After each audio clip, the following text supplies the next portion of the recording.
Cave City, Kentucky HAMfest. LCARA was out in force, and that's what's coming up next on LCARA Ham Radio.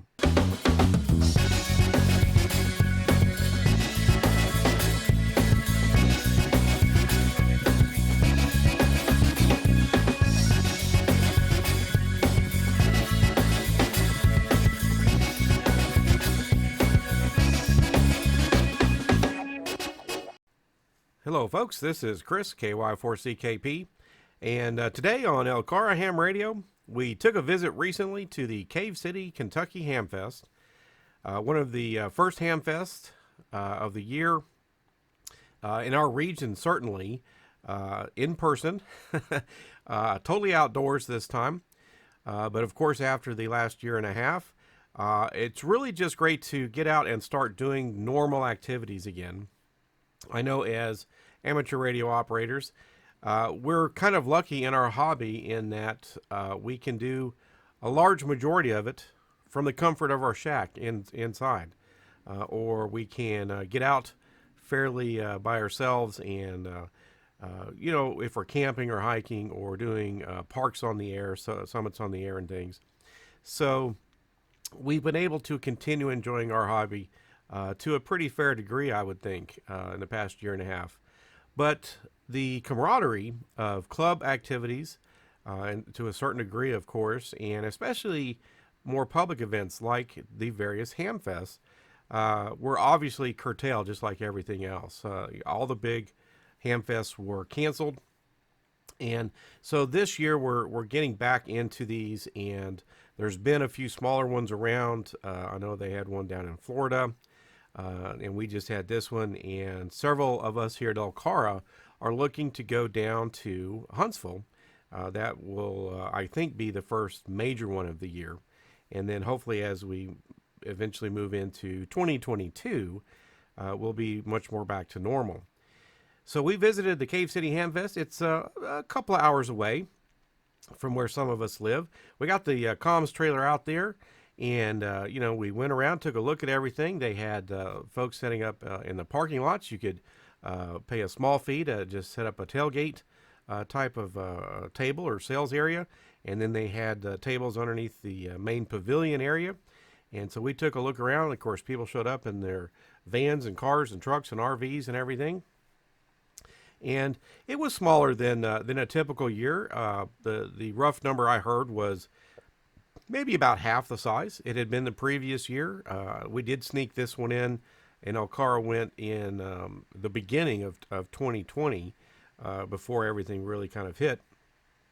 So they said about half the size, but I felt that was really pretty good for a couple of reasons. A, because of everything going on, of course, but also the weather. As I was driving to this event, I was coming down from the south a little bit, and I was getting just poured on by the rain to within 5 miles of this location. But the worst of the weather went just north of this location. And being that it was outside this year, didn't really affect us too much. The wind wasn't really very bad, and didn't really rain or anything. So overcast, so it wasn't super hot. So that actually kind of worked out. So yeah, we just got there, met a bunch of our members, and walked around, checked out. We had this well-equipped van with the generator and gas and ready to go and set up shop and visit different locations, I'm sure. Again, not as much stuff as we sometimes see. One of the things I noticed is there wasn't quite as much of the bits and pieces that sometimes we like to stock up on when we go to HAMfest. There was a little bit of that stuff, connectors and cables and stuff. There was a little bit of that, but not as much as kind of a regular full-blown HAMfest. And some of the other vendors that you come to know because they tend to make the circuit and hit the various HAMfests. Again, they weren't all there this time for sure, but there was definitely some equipment, the stuff you're kind of used to seeing, different kinds of meters and things. The classic equipment, the antique equipment. There was some interesting pieces there. We'll see some pictures of some of that. Other kinds of bits and pieces that show up at various HAMfests. That they're not always directly ham radio related, but sometimes it could be something we're interested in. So one of the pieces that I saw was this Yaesu 897D.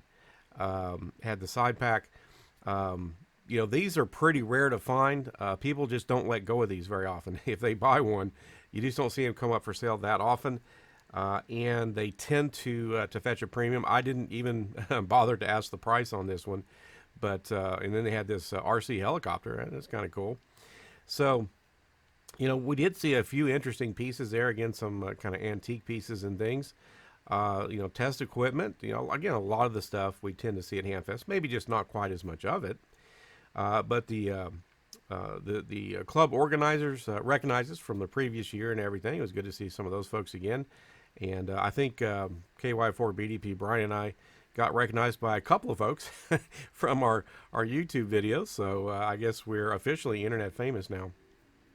So we had a great time. Again, I was really glad to see that LCARA was so well represented. We had 10 folks there. And I think that previous Cave City, I'll have to go back and check the numbers.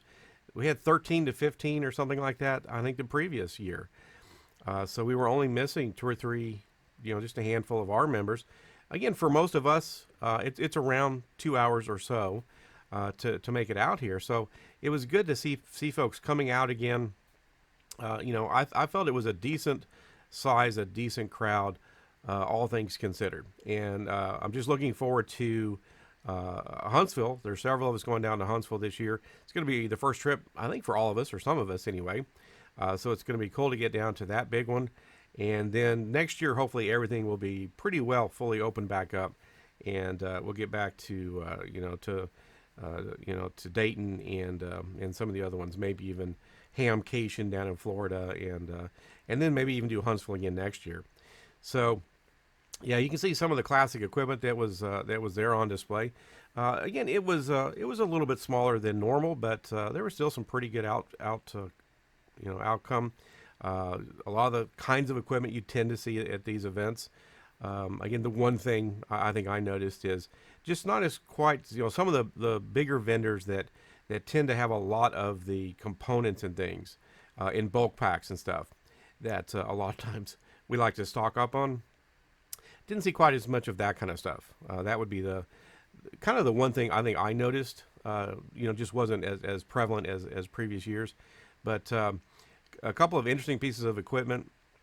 I think there was an 857. There was that 897D. So there, rotators. A lot of all kinds of meters and things. A lot of the stuff, we're pretty well used to seeing. And again, some pretty interesting classic radios and that kind of stuff. Here's one of those right here. There's always some Heath kits and things like that. Running around. They had some old oscilloscopes and different things, bench scopes and stuff. So it really, I thought, turned out quite well. There's an old Zenith radio unit with looks like short band and things on it. But I thought it turned out quite well. Like I say, we knew that it was not going to be as big as it had been in the past. I think there was no way to try to have that expectation. So I was pleasantly surprised. Again, yeah, it was a little smaller than usual, but it was just good to begin the process of going back to these things. Now, here we can see this silver balloon and the gentleman in the red shirt. What he had put together was a little, very lightweight APRS beaconing unit. And he was going to release this balloon from the HAMfest. Of course, with APRS, it was solar powered. You'll see a little bit more of a close-up here in a few seconds. Had some little solar panels on it, and they were going to track it. And what was interesting about this, the project as a whole, and how lightweight that little unit was, a little tiny PCB board and the little very lightweight thin solar panels to help power it. And what was interesting was how far it went. So they got the beaconing going once because it was still fairly early morning and overcast. But once he released that, it didn't take long before the solar panel started to power the unit. And even several of us right there at the HAMfest started picking up the beaconing with the apps on our phones and different things. And so they tracked that. It was kind of funny because it actually came back almost all the way back to LCARA. It came back to our part of the state about 2 hours away is where they found it. So we had a good time. I think most of us had a good time getting out. We got our comms trailer out and, to get out and get back to our regular activities as ham radio operators.